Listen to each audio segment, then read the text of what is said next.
Is my screen visible?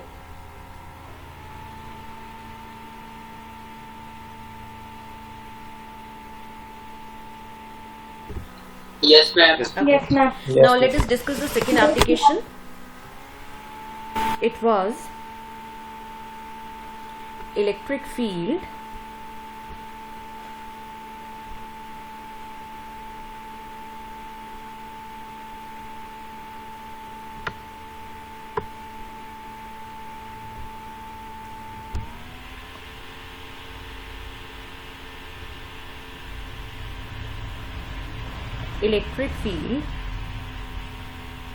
due to infinitely large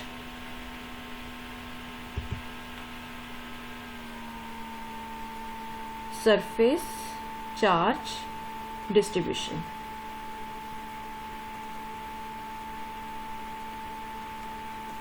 And we have discussed what we have done in this. So मैं थोड़ा fast बता रही हूँ आपको बच्चे. यहाँ पे आपने एक शीट लिया था that was infinitely large and we have taken one point here and we have considered a circular closed surface and उसके बाद हमने देखा था कि lines are just crossing the circular areas. Curved surface area is not playing any role in this. So after applying Gauss theorem, that is Q net over epsilon naught, we have taken only circular areas. याद है ये? Yes, class. Yes, ma'am. Only circular Yes, ma'am. areas were to be considered because Yes, ma'am. flux through curved surface is zero. Flux through curved surface है zero because हमें पता है कि यहाँ से जो कर्व्ड सरफेस है वहां से कोई भी electric field line that is not crossing.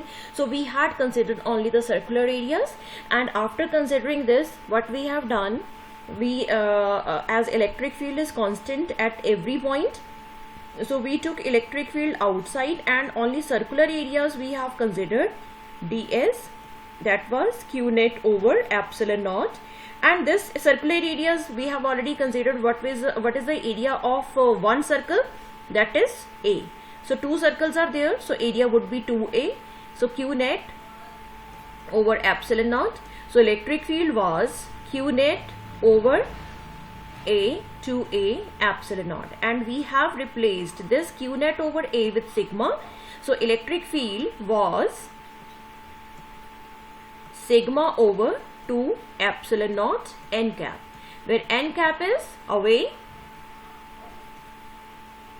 from sheet if sigma is greater than 0 and it is towards the sheets. 0. Yes, towards the sheet if sigma is Sigma is smaller than. smaller than 0. तो यहाँ Smaller तक than बच्चे zero. Clear है, ये हम already discuss कर चुके हैं. So this was the expression Yes, ma'am. of electric field that we have got for the infinitely large surface charge distribution, right? अब आपने क्या करना है, इसके देखो सबसे पहली चीज इसकी जो हमने डिस्कशन कर रही थी, now we are going to discuss कि सबसे पहली चीज इसमें आर अपीयर हो रहा है कहीं पे. दोबारा से मैं ये लिख देती हूँ. Electric field due to surface charge distribution is sigma by 2 epsilon not N cap. यहाँ पे आर के ऊपर है dependence.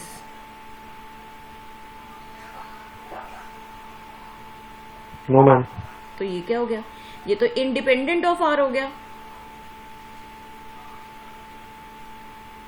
Very important thing, independent of R. पहली शीट पे दोबारा से जा रही हूं मैं. आर क्या लिया था हमने, the point, this distance was R. ये मेरी कोई भी शीट है एंड इससे कितनी दूरी पे है वो पॉइंट, तो that distance is basically R. ठीक है, तो पहली चीज ये है पॉइंट जहां पे मर्जी चला जाए, अगर जब तक ये इन्फिनाइटली लार्ज साइज की है, पॉइंट आप कहीं से कितनी दूर भी ले जाओ या शीट के से, this electric field would remain constant because it is not dependent upon R. तो this is independent of R means E is constant. R. ठीक है, कांस्टेंट होगी. Constant for infinitely large charge distribution. अच्छा, ये condition हमेशा रहेगी infinitely large charge distribution के लिए, ठीक है। डिस्ट्रीब्यूशन इन्फिनाइटली लार्ज का मतलब क्या है, यहाँ पे ये शीट आपकी बहुत बड़ी है एंड आप यहां से लेके यहां तक, बट जब आप भी इसके इक्विवेलेंट डिस्टेंस पे जाना शुरू कर दोगे, यहां पे पहुंच गए, तो अगर ये डिस्टेंस पॉइंट ऑफ ऑब्जर्वेशन का डिस्टेंस शीट से उतना ही हो जाएगा जितना कि शीट का डायमेंशन है।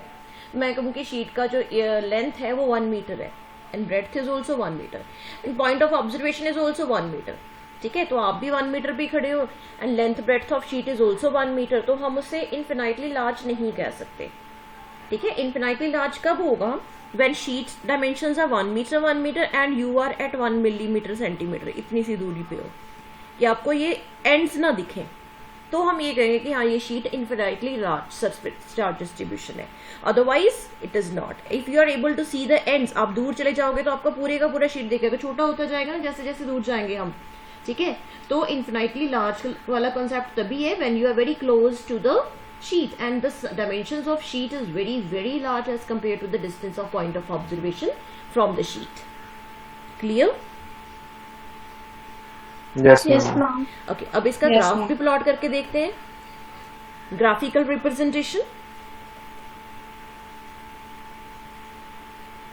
ग्राफिकल रिप्रेजेंटेशन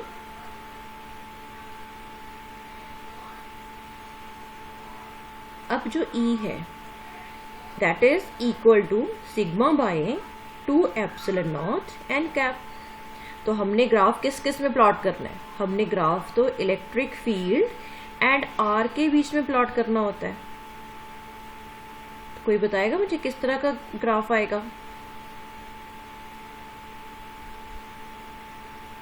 मान लो ये वैल्यू है सिग्मा बाय, हाँ जी कोई बताएगा what type of graph you are going to get as you are going away from the sheet on both sides? This electric field would remain constant रहेगी ये, तो ऐसा ग्राफ बनेगा, ठीक है। तो as you are going away from the sheet the electric field is not going to change because ये R के ऊपर डिपेंड ही नहीं करते हैं, तो R जैसे मर्जी चेंज करते रहो, इलेक्ट्रिक फील्ड हमेशा कांस्टेंट ही रहेगी।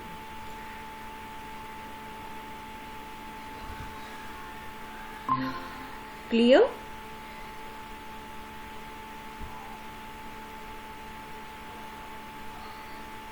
Yes, ma'am. अब हम कर रहे हैं next application discuss, spherical shell, electric field.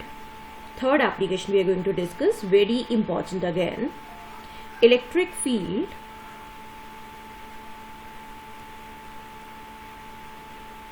Due to conducting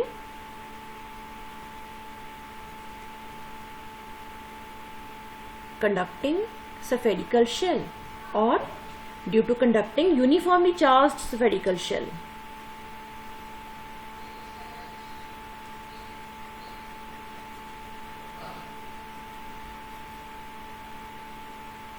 Uniformly charged spherical shell, ठीक है। अब हमने क्या करना है कि हमारे पास, अच्छा शेल क्या होता है ये बताएगा मुझे कोई? स्फेरिकल शेल, कोई उसकी रियल लाइफ एग्जांपल दे सकते हैं स्फेरिकल शेल जिसमें शेप हो?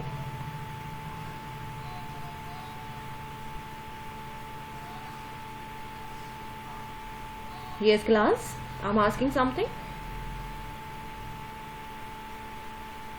Am I audible? Ma'am, holosphere. हाँ, हॉलोस्फीयर ma'am. बॉल हो सकती है ना, जो अंदर से खाली होती है ball, that is a spherical shell. But हम जो जिसकी बात कर रहे हैं दैट इज कंडक्टिंग ऑल्सो, एक मेटल की बनी हुई है, स्फेरिकल शेल है, उसके ऊपर हमने चार्ज दे दिया। अब मुझे ये बताओ कि जब हम चार्ज देंगे स्फेरिकल शेल को, तो ये सरफेस चार्ज डिस्ट्रीब्यूशन होगा या वॉल्यूम चार्ज डिस्ट्रीब्यूशन होगा? Surface. Surface charge. एग्जैक्टली, क्योंकि अंदर से तो खाली है, चार्ज कहाँ पे रहेगा? सिर्फ यहाँ पे रहेगा। सपोज मैंने पॉजिटिव चार्ज दे दिया इसे, ठीक है, तो the charge is going to reside only on the surface, so this type of distribution is called surface charge distribution. ठीक है, तो मान लेते हैं हम इसकी जो डेंसिटी है, surface charge density, that is sigma. Let us consider, हमने चार्ज दिया इसे कैपिटल क्यू एंड सिग्मा जो है इसकी सरफेस चार्ज डेंसिटी है Q by A। Let us consider R is the radius of this shell, capital R ले लेते हैं। ठीक है, अब हमारे पास 3 पॉइंट्स हैं, एक तो इनसाइड द स्फेरिकल शेल, हमने वहां पे इलेक्ट्रिक फील्ड फाइंड आउट करना है, एक on the surface of the spherical shell, एक आउटसाइड द स्फेरिकल शेल। तो हमने तीनों पॉइंट के ऊपर इलेक्ट्रिक फील्ड फाइंड आउट करना है यूजिंग गॉस थ्योरम। ठीक है, तो पहली चीज कर रहे हैं हम, फर्स्ट केस हम पहले करते हैं इनसाइड द स्फेरिकल शेल। ठीक है, इनसाइड द स्फेरिकल शेल। अब मान लो कि ये पॉइंट मेरा इनसाइड है, पॉइंट P1 ले लेते हैं, point which is inside the spherical shell. अब मुझे यहां से इलेक्ट्रिक फील्ड फाइंड आउट करने के लिए late us consider this is at a distance RI।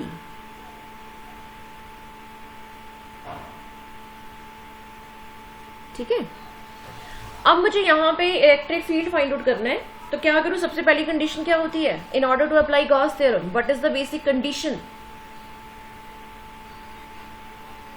Gaussian surface. ये सबसे पहले मुझे चाहिए गॉसियन सरफेस जो कि इसके साथ सिमेट्री में हो, तो सिमेट्रिकल गॉसियन सरफेस तो एक स्फीयर ही बनेगा, स्फेरिकल शेल टाइप।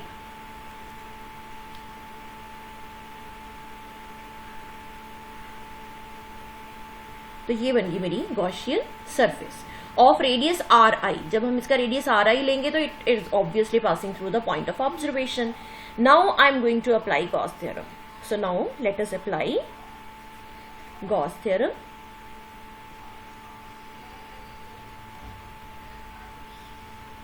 हाँ जी, क्या है Gauss theorem? E dot ds is equal to Q net over epsilon naught. अच्छा, इधर वाला तो बाद में करेंगे हम, है ना, 4 पाई RI स्क्वायर जो भी हमने फॉर्मूला लगाना है, पहले मुझे इधर वाला बताओ। Q नेट क्या होता है? Charge enclosed by the Gaussian surface। अब मुझे ये बताओ इस Gaussian surface के अंदर कितना चार्ज पड़ा हुआ है? Is there any charge inside the Gaussian surface we have considered?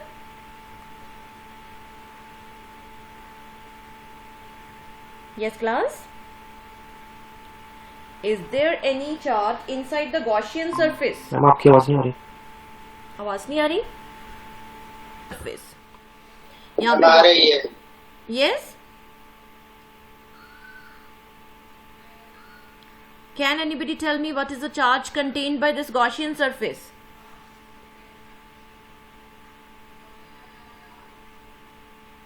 Anybody from you?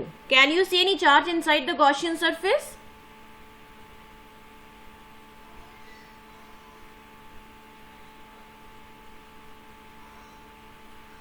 No, ma'am. No. No charge is there inside the Gaussian surface. So what we can write here, Q net is equal to 0. Before doing anything on the left hand side, simply I can write here Q net is equal to 0 inside the shell. So यहाँ पे hollow sphere। E can be taken outside and this ds is equal to 0 ही आएगा इस तरफ because Q net is 0. So no need to solve ma'am. anything on the left hand side. I can simply write, क्योंकि जहाँ पे area लेके हम इधर लेके भी जाएंगे that would become 0. So I can write electric field is equal to 0 inside the spherical shell. तो पहली चीज क्लियर होगी कि what is the electric field inside the spherical shell, conducting shell, 0। Electric field किसी भी कंडक्टिंग शेल के अंदर 0 रहेगा, किसी भी कंडक्टर के अंदर 0 रहेगा, the conductor which is hollow from inside. आपने लोअर क्लासेस में एक क्वेश्चन किया होगा बच्चे, you are Yes, safe when during lightning, you are safe inside the car, किया था ना ये? car, yes ma'am. कार के अंदर यू आर सेफ, जब भी लाइटनिंग होती है, थंडरस्टॉर्म होता है, you would be safe inside the car. Car की बॉडी किस चीज की है? कंडक्टिंग बॉडी है, मेटल की बनी होती है, ठीक है. तो when you are inside the car, electric field कितनी होगी कार के अंदर? That would be Zero. Zero. So electrostatic shielding बोलते हैं हम इसे, कि when we have to protect something from the electric field, just put it inside the conductor, right. किसी भी चीज को इलेक्ट्रिक फील्ड से बचाना है तो उसे कंडक्टर के, हॉलो कंडक्टर के अंदर रख दो, तो वहां पे इलेक्ट्रिक फील्ड जीरो हो जाती है. तो that particular thing would be safe from the electric field. So जब भी लाइटनिंग, जब थंडरस्टॉर्म होता है, तो you should sit inside your car rather you are going outside, right, because inside the car body is conducting body, it is a conductor. So जब भी बाहर electric field होगा, inside the car electric field would be zero and you would be safe inside the car, right. तो इस process को मैं यहाँ Yes, पे लिख ma'am. देती हूँ. ये क्या होता है? Electrostatic shielding. तो this concept, electrostatic shielding,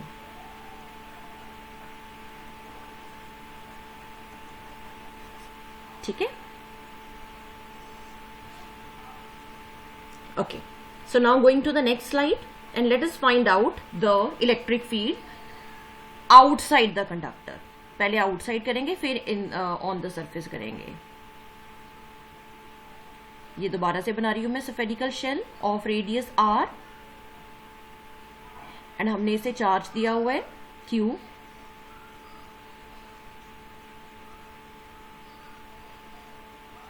charge is Q and sigma is a surface charge density. अब मान लो कि मेरा पॉइंट यहां पे लाई कर रहा है, this is point P2.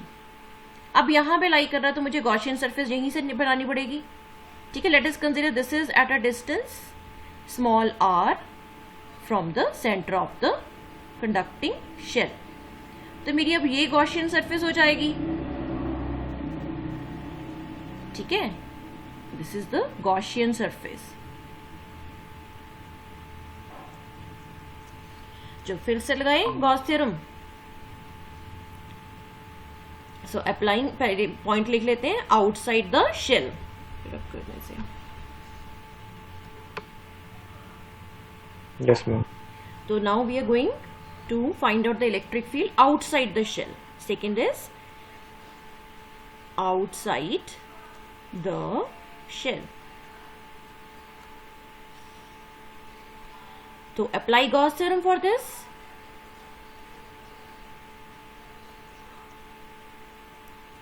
Apply Gauss theorem.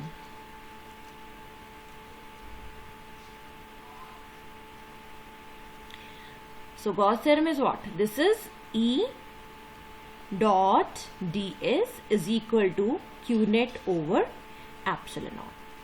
अब ये इस गॉसियन सरफेस के अंदर चार्ज कितना है? सारे का सारा है ना. All the charge which is capital Q which we have given to the shell, whole of the shell now is inside the Gaussian surface. सारी की सारी shell Gaussian surface के अंदर है. So what we can write here, that whole of the charge is enclosed by the Gaussian surface. So Q net यहाँ पे कितना होगा? Q, capital Q, ठीक है. एंड इस तरफ अब लेफ्ट हैंड साइड सॉल्व कर लेते हैं, सिंप्लीफाई हो जाएगा. सबसे पहले तो मुझे एंगल चाहिए between the ds and E. अब मुझे इलेक्ट्रिक फील्ड बताएगा कोई किस तरफ होगा. पॉजिटिव चार्ज है, रेडियली आउटवर्ड्स, है ना. ये कोई भी इलेक्ट्रिक फील्ड लाइन ड्रॉ कर सकते हैं हम कहीं पे भी. एंड यहां से अगर मैं कुछ एरिया ड्रॉ करूं तो वो किस तरफ होगा? ds is in this direction, electric field is in this direction. अगर यहां पे ड्रॉ करूं एरिया तो उसकी डायरेक्शन ये होगी ds and this is E. अगर यहां पे एरिया ड्रॉ करूं तो उसकी डायरेक्शन भी इस तरफ होगी.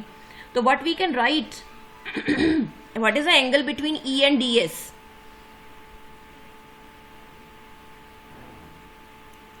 यस क्लास, एंगल इज 0 डिग्री. Zero. मैम हर जगह से आउटवर्ड होगा. हर जगह से आउटवर्ड होगा. Yes, at every point it is radially outwards, right? So angle is 0 degree. So cos 0 is what? Cos 0 is what?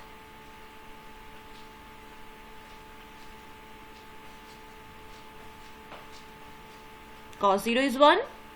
And electric field is constant because the every point on the Gaussian surface is at equal distance from the center of the shell. So electric field is constant on the Gaussian surface. And now what you can do?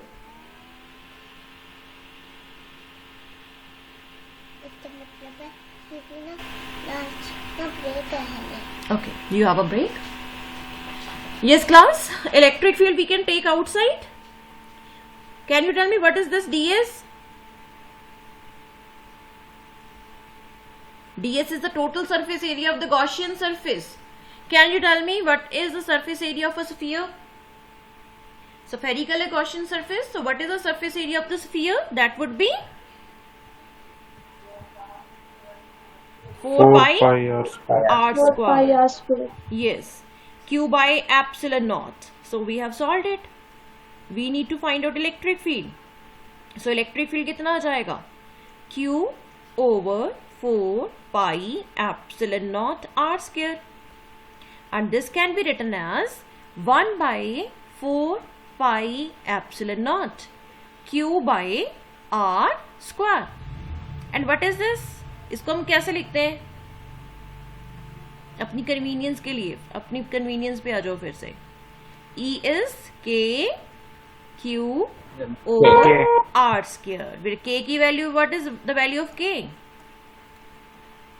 9 9 9 into 10 into power 9. 10 raised to power 9 Newton meter square per Meter square. coulomb square. coulombs.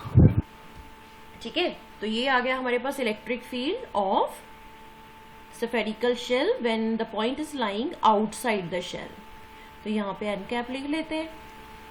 अब N cap की direction क्या होगी? What is the direction of n cap? N cap is radially outwards if q is greater than 0 and radially inwards if q is less than 0. ठीक है? Yes, ma'am.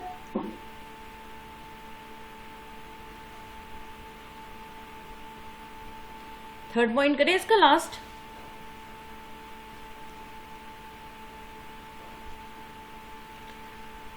Third case, on the surface.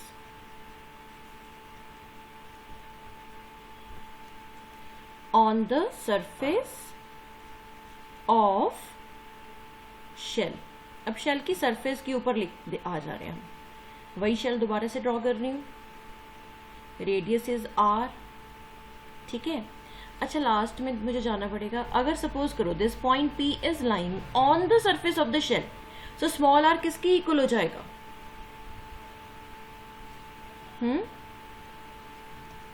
If P is on the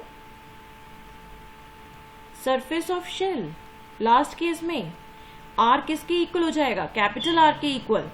हमारी electric field वही last case. So we are considering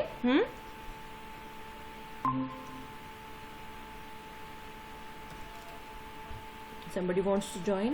ma'am अब क्या बोल रहे थे? कुछ सुनाई नहीं दे रहा था. Okay, I was telling you, in the last case when we are taking the point P on the surface of the shell, then small r will become equal to capital R. दोबारा से मैं last पे जा रही हूँ slide पे. अगर हमारा ये वाला पॉइंट इसके ऊपर आ जाए, इस शेल के ऊपर आ जाए, सरफेस के ऊपर आ जाए, तो capital this small r will become equal to capital R. तो ये हो जाएगा ना आपका small r, Yes, ma'am. This value. तो हम इसी का स्पेशल केस एक्सटेंशन कर रहे हैं for the third portion, third case में. ठीक है. तो we consider it as special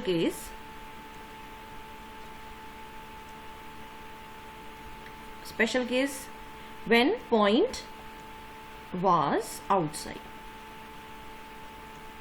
जब पॉइंट जो भी हमारा पॉइंट बाहर लाई कर रहा था उसी का ही स्पेशल केस है, ठीक है। तो लास्ट केस में इलेक्ट्रिक फील्ड कितना आया था हमारा, K Q by R square. Yes, इस ma'am. केस में कितना आएगा, here small r is equal to capital R, so electric field would become K Q by capital R square. Same आएगा बिल्कुल। Yes, ma'am. and electric field would be kq by r square, small r की जगह पे capital R हो जाएगा, ठीक है। and if you want to write this in vector form you can write k q by r square n cap के लिए वही directions, outward radially outward if q is greater than 0 and this is radially inwards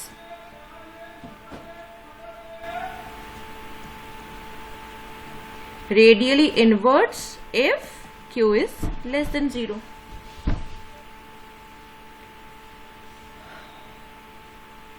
ये application clear हुई बच्चे? Yes, ma'am. Yes, ma'am. अब एक और चीज में थोड़ा सा डिस्कशन कर रही हूँ, इसके ऊपर 2-3 मिनट और लूंगी। आपकी क्लास कितने बजे होती है? 40 भी होती है ना केमिस्ट्री की? Yes, Yes, ma'am. ओके। अब देखो हमने क्या डिस्कस किया है फॉर स्फेरिकल शेल। ये मैं एक ड्रॉ कर रही हूँ स्फेरिकल शेल। यहाँ पे इलेक्ट्रिक फील्ड कितना है बताओ? 0 बोलो भी। 0. 0। Yes, ma'am. अच्छा, इसका अगर रेडियस आ रहा है, यहाँ पे इलेक्ट्रिक फील्ड कितना है? K Q by Positive. R square. Square. यहाँ पे इलेक्ट्रिक फील्ड कितना है? This point is at a distance small r. यहाँ पे इलेक्ट्रिक फील्ड कितना है? K Same. Q by small r square, not same, Small. ठीक है। Distance will keep on changing if you are going away and away from Yes. The spherical shell, the electric field will keep on decreasing. अच्छा, एक और चीज मैं पूछती हूँ, मान लो कि यहाँ पे एक पॉइंट चार्ज पड़ा हुआ है Q एंड ये पॉइंट है P, ये पॉइंट P है which is at a distance small r। अच्छा, यहाँ पे इसका इलेक्ट्रिक फील्ड बताओ कितना होगा? K Q by R square. R square. R square. अब ये देखो, ये वाला एक्सप्रेशन और ये वाला expression, they are exactly same. Yes, ma'am. तो कैन वी कंक्लूड कि हमारी शेल जो है वो किस तरह से बिहेव कर रही है? It is behaving as a point charge which is lying exactly at the centre. तो आपकी जब ये शेल है, दोबारा से ड्रॉ कर रही हूँ, इसके ऊपर चार्ज दिया हुआ है हमने, we have given some charge on this shell and this point P is at a distance r from the center of the shell. So this is behaving same as a point charge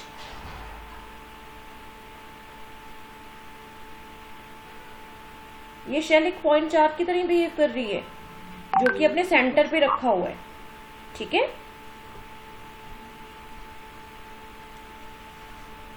Yes, can we conclude? The conducting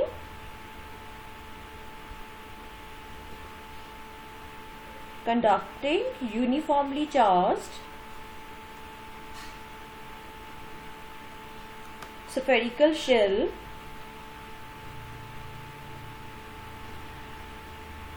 behaves as a point charge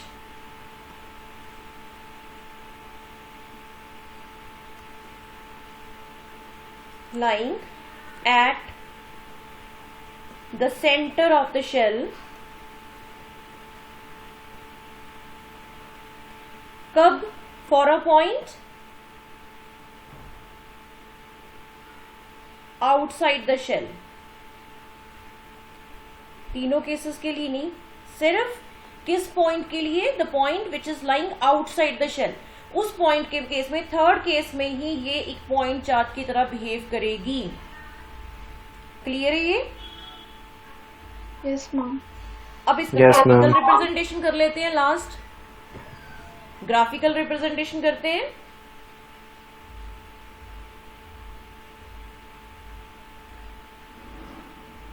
इस तरफ are draw करेंगे, इस तरफ electric field draw करेंगे। So this is the graphical और simply graph between E and R। अच्छा, ये हो गया हमारा सेंटर ऑफ द शेल, ठीक है। एंड धीरे धीरे धीरे धीरे से दूर जा रहे हैं, कहीं पे कभी तो उसकी सरफेस पे पहुंचेंगे। मान लो कि हम यहाँ पे सरफेस पे पहुंच गए, तो ये पॉइंट क्या कितना हो गया, यहाँ पे R is equal to capital R हो गया। एंड उसके बाद बाहर Yes. चले गए हम। तो ये वाला पोर्शन जो है this is inside the shell, और ये पोर्शन जो है this is outside the shell, Outside. ठीक है। अब inside the shell electric field कितनी रहेगी, 0, Yes, ma'am. है ना। Electric field is 0 inside the shell. जब आप उसकी सरफेस पे पहुंचोगे तो एकदम राइज करेगी वो। Yes, ma'am.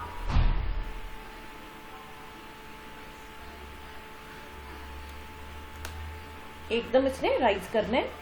मान लो कि ये वैल्यू आ गई, ये आ रहा है, ठीक है। तो this value is, this electric field is what, this electric field is K Q by R square, capital R square, this is capital R। And जैसे ही आप बाहर जाओगे तो आपकी electric field 1 by R square को प्रोपोर्शनल करेगी। मतलब जैसे जैसे दूर जाओगे इलेक्ट्रिक फील्ड कम होती जाएगी एंड इनफिनिटी तक जाएगी। यहाँ पे आपकी इलेक्ट्रिक फील्ड जो है 1 by R square को प्रोपोर्शनल करेगी। तो this electric field is the maximum electric field, that is K Q by R square. So this is the graph for this particular case, for spherical shell.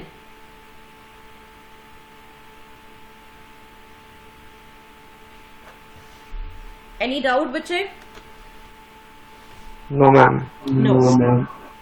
So this is all for today's lecture. We'll continue with electric potential.